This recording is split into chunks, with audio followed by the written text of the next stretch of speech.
Hey guys, Stacker's here again. Cyclone here. We're back with some more Megaman X1 action. We're going to continue on today. I believe Cyclone's going to move on to Flame Mammoth. And That is correct. yeah, we're going to stick to the weaknesses from this point on, it sounds like. By your request, we're going to try and include a little more comedy. And though the technical difficulties are still there a little bit on our side, we're trying to tweak it as we go along, so hopefully within a couple days we'll have it running super smoothly. And we're off to a good start. Mega Man right now is very purple, which is great, in a strange, nonsensical kind of way, because he's supposed to be blue. Yeah, there he is. So, anything interesting happened to you today, Dan? No, not really. I feel this is a good place to have a conversation, because it usually takes a good half hour to get this, although you seem to be doing quite well. Never mind that, then. Hardest power-up to get ever. Pretty much, although the one for the, this is the blaster upgrade, right? Yeah. The one in X2 was pretty much as hard, unless you got the air dash first, which is bullshit to do, so I usually tried to do it without that. Anyway. I do have a fun story for you guys. True story, actually. I was hanging out with a couple friends of mine the other day in another town. Went to visit a friend of ours. And the guy I was with, we were back and forth deciding whether we wanted to stay the night there or if we wanted to head back that night. And basically, we decided that we were just gonna... we were gonna go home. Anyway, he goes into the washroom. And next thing you know, me and my friend Amanda, we're sitting there, and we hear him burst out into laughter. And we're like, what the hell is going on? The guy just went to the washroom. What could possibly be that funny in the washroom? It doesn't make any sense. So he comes out, and I ask him straight up, I'm like, dude, are you doing drugs here? Like, what's going on? You were just laughing maniacally in the bathroom. He's like, I think I just came up with the best joke I've ever come up with in my entire life. And we're like, how is that possible? You're in the washroom. So he's like, okay, well here's the story. I went into the washroom, and because we were debating about whether or not we wanted to stay the night, I decided to talk to my penis. And he's like... So I asked my penis, I'm like, if I should stay here for the night, start peeing right now. And it didn't. And he's like, alright, if I should go home, start peeing right now. And it did. To which he responded, you're such a dick. True story, couldn't make that up if I tried. Probably the most ridiculous thing ever to happen to me in my life. It was, yeah, it was entertaining, to say the least.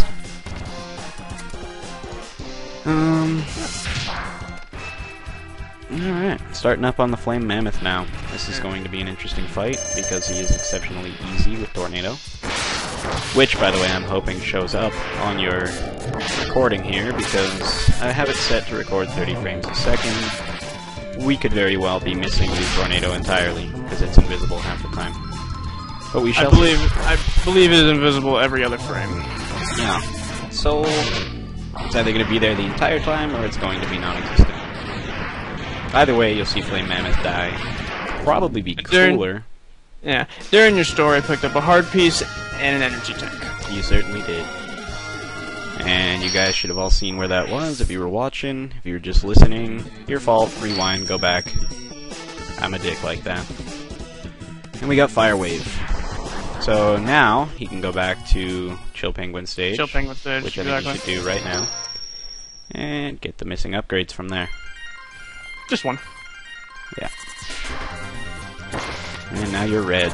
I never understood why Mega Man actually changes colors when he gets new weapons.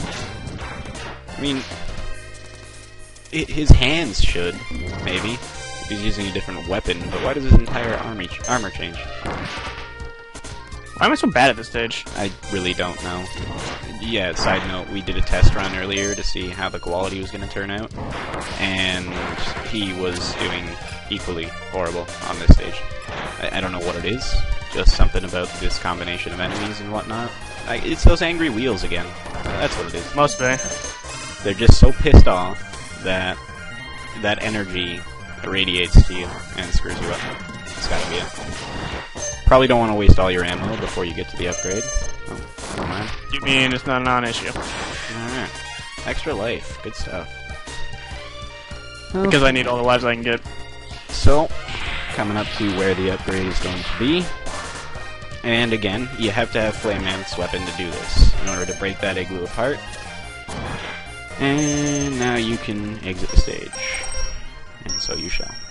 Awesome. So I guess I will need a few lives for Hadoken. Yeah. Well. We'll get to that right. when we get to that. I don't even I'll have to return to remember this stage thing. later, too. Oh, yeah. Yeah, you will. Sure, it'd be nice to start in here.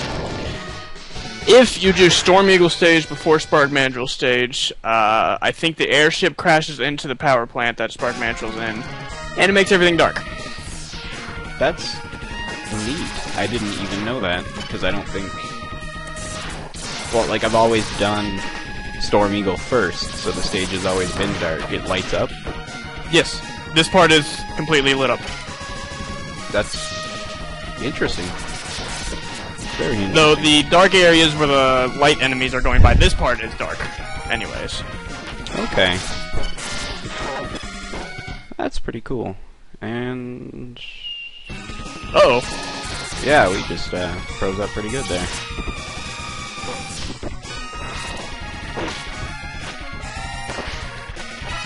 That guy has killed me. I thought you were best. gonna die just now. He has killed me several times in the best. He's a dick. You're a dick, floating light guy. And the So, light is we're really blue important. again, which is pretty great. Mini boss, also pretty great. Really easy. Oh, also, if you do not do Storm Eagle stage first, he actually shoots lightning bolts down at you. But since he has no charge, there's no lightning bolts. That's really in-depth for a Super Nintendo game. Like, really. I had no idea about that. And that was probably the easiest thing I've ever seen.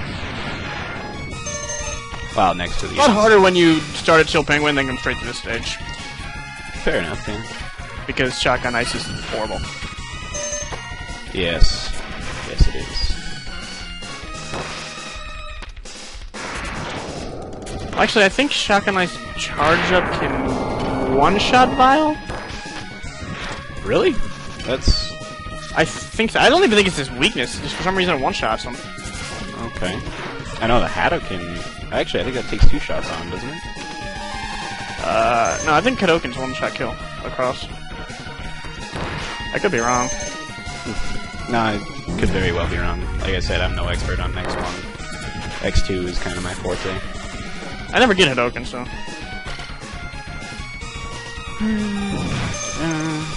Oh, another funny story for you guys. In my car earlier today, hanging out with a buddy of mine. His name is Bob, which is awesome. I didn't know there were still people named Bob in the world until I met this guy. We're just driving along, and the radio in my car likes to just randomly stop working. The FM channels, for some reason, just completely cut out. For some reason, if you play around with the volume knob and whatnot, it'll sometimes come back on, sometimes it won't. Anyway, we're sitting there, and Bob's trying to play with the card, with the stereo. And he spent probably a good 25 minutes just messing with his volume knob trying to get the stereo to work. And I kept telling him, like, dude, just leave it alone. It's gonna come back on its own sooner or later. Well, finally, 25 minutes later, he's like, I fucking give up. And a split second later, radio cracks back in. One of those situation humors. You can't write that stuff. It's beautiful. 2 stages down, and we're only 10 minutes in. I feel as though we can probably clear another one. And so we shall. Why do you have to go back to that stage? I need the boomerang. Right. Forgot about that. Oh, Armadillo dude. This guy, I did not like Armored Armadillo. It's easy. See, I tried him without Spark Mandrill's weapon originally, and he's not easy. He's a fucking dick. Oh yeah, that bat there, the black one and red one that you just saw, if you kill him, he will always give you an extra life. Every time. Really? I do believe so. I was unaware of that. Well, now you know. I think they put that in this stage because this is also the stage you get the Hadouken in, you need 9 lives, full health, all that fun stuff. Does that guy one-shot you? I forget. No. No? Okay. There was a monster that was sort of like this guy who did one-shot you in one of the games. I don't remember who it was, I don't remember which game it was. So really it's a redundant statement.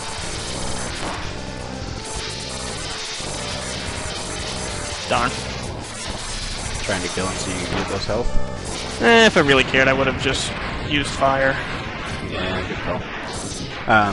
Basically, for those of you who don't know, that those 2 health upgrades up there, if you kill that dude who's cleaving out the ground before he gets there, or if you stay ahead of him, you can break the ceiling with your helmet and grab him.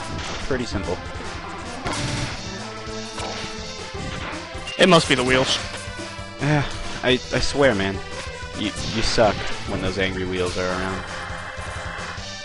This is one of the coolest segments in any Super Nintendo game ever, I feel. I really do. I enjoyed this immensely. Although the bike ride in X2 on... you know the one I'm talking about. The bike ride? Yeah, on the one guy, the Overdrive Ostrich, that's his name. His stage. That's pretty cool too. And the way you get the heart piece, and I will screw that up, by the way, for future reference. So mark that down right now. I will screw up getting that heart piece. I will die to the spikes. For that last heart piece there, you have to destroy the machine before he gets to the heart piece, or else he'll destroy any walls you can jump off of. See, these in guys... the later segment... These guys never made any sense to me. They're not in your way. You don't. They are when you're trying to get Hadouken. See, not really. If you jump earlier, you'll hit them. Hadouken will render. You'll get hit, drop down, jump back up, and it'll be gone. That's really annoying. That's yeah. Anyway, for those of you who don't know, that's where the Hadouken is. You need all the upgrades, all the heart pieces, all the energy tanks, full health, and 9 lives, and it will spawn in that exact position where that health upgrade was. But we'll get to that later. We don't exactly need 9 lives. Considering you have to die 5 times for it to even spawn. Really? I did not know that either. Yes. That would explain why I had trouble getting it to spawn a lot of the time. See, I thought it was the 9 lives thing you had to have. Alright. Wow, this guy is really easy with Spark Mandrill's weapon. Oh yeah. When he's jumping, after you hit him the first time, when he's jumping around the stage, you can even hit him then. That's brilliant. See, I always tried to do him without Spark Mandrill when I first started playing this game. I've done it since, but yeah, he's a pain. Trying to use the normal blaster, not fun. Anyway, guys, we're at the 14-minute mark. I think we're gonna call it for tonight, so if you want to go ahead and save state. Done. We will come back to this, hopefully tomorrow, if not in the very near future. Got 3 bosses left to go, as well as some upgrades to grab, and then the Hadouken, and then we start the boss fight, or the... what do you call it? The Sigma stages? Which, sorry? Sigma stages? Sigma stages. Well, it's not Wily stages. Yeah, I guess that makes sense. Alright, it's fun. Decorous Cyclone, we're out. Have a good night, guys, and see you later.